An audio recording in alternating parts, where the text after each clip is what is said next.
say that Jehovah's Witnesses were the first hit by the Nazis, and they were hit the hardest.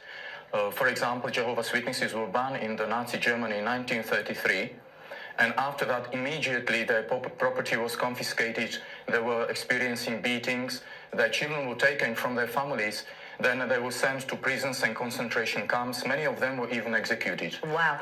What was the reason that they were targeted by the Nazis? This is a very good question, because the reason wasn't their race or their nationality. It was actually the refusal to support the Nazi regime. They were actually boldly exposing the evils of the Nazi regime, and they didn't want to go to the military. So that was the main reason. Wow, so they were very brave. Very brave, and they even very often were given a document in which they could renounce their faith, say, okay, I'm going to support you, I'm going to support the state, and I'm not going to be one of Jehovah's Witnesses. But they didn't do that. They continue to serve their feature Jehovah's Witnesses as the victims. There are very good websites in which you can go and check about what really happened to Jehovah's Witnesses and why they were able to withstand the pressure from the Nazi regime.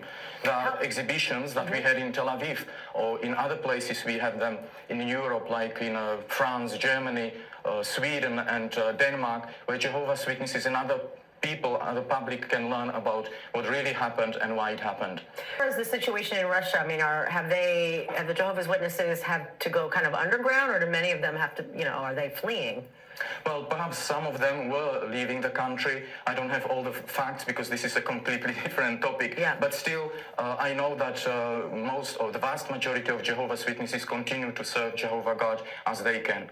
Okay, well, thank you very, very much for coming in and explaining a very interesting story and piece of history. Thank you.